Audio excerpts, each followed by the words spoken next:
Salut ma gang de vous autres, bienvenue à Metal Gras. Aujourd'hui je vous parle de l'album Alice in Hell d'Annihilator, le premier. Je me suis dit, je vais passer au travers de la discographie d'Annihilator. Au repoussé que je sors des vidéos, je vais bien en avoir jusqu'en 2020. Vous savez, dans le thrash, il y avait un moment où c'est que les bands faisaient pas des compromis histoire de plaire aux adolescents qui étaient en crise contre leur mère parce qu'ils voulaient pas leur acheter du linge à Dardy à 200$. Bref, qu'ils allaient pas dans des rips groovy poches, histoire d'être plus grand public. Puis l'album Alice in Hell, c'est un exemple parfait d'album où c'est qu'on va savoir 200 km/h tout le long, sauf pour les deux premières tunes, mais je vais en parler un petit peu plus tout à l'heure. C'est un album technical thrash, puis j'ai certaines réserves envers certains groupes technical thrash parce qu'on dirait que les transitions sont plus longues que les riffs en général. C'est pas le cas sur cet album-là. Bref, un album qui va tout le temps rapidement, mais qui est rempli de transitions. Puis les transitions, contrairement à d'autres groupes ou d'autres albums ultérieurs à Annihilator, sont pas distractoires de la musique. Ils fit, on a des transitions qui sont plus jazz, d'autres qui sont plus dans le classique, d'autres qui sont juste insane. On a un petit peu de groove, je dirais, au travers. Mais rien de distractoire, rien qui enlève rien à la musique. Bref, un album extrêmement consistant, probablement l'album le plus consistant dans toute la carrière d'Annihilator.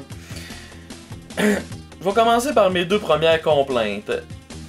Ben, j'en ai trois finalement. Le son de guitare qui manque une petite affaire de couille. Aussi, le drum qui manque la moitié d'une couille. Puis la voix de Randy Rampage. Bon, la voix est excellente.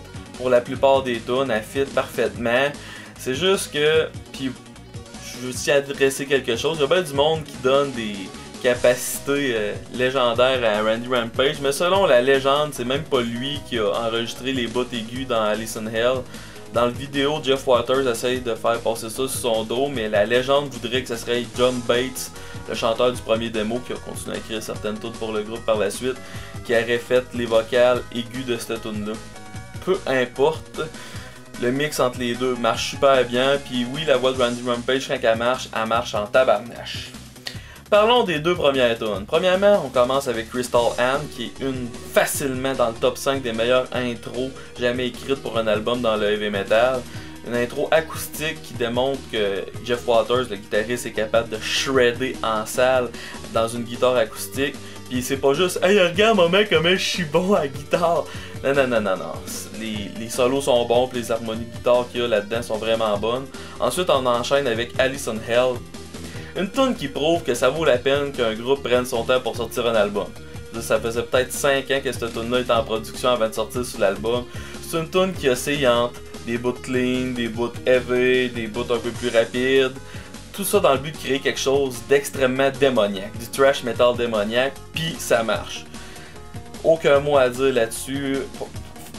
Facilement une des 50 meilleures tunes dans le heavy metal jamais écrite, Alice in Hell torche.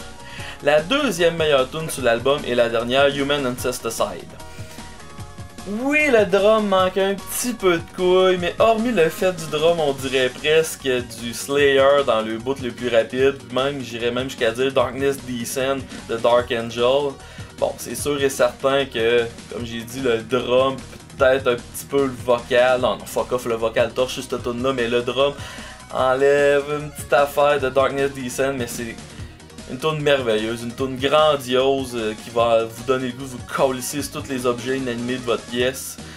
Human Ancesticide, une astifi de bonne tune. Les autres bonnes tunes sur l'album, on a Burns Like a Busa's Blade puis l'IGA, qui sont d'autres tunes vraiment rapides, qui ralentissent pas hormis pour certaines transitions, puis le bridge qui marche vraiment. L'IGA, le refrain me fait rire, on dirait que le chanteur est « Fuck, j'ai oublié mes paroles ». Mais ça fit pareil, c'est juste commentaire personnel de même.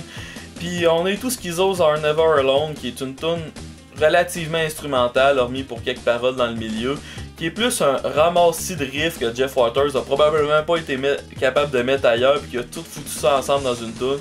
Puis oui, les riffs fit pas vraiment un envers les autres, mais bon, on n'a qu'à se dire que dans cette tune-là, on retrouve 5 mini-tunes vraiment écœurantes.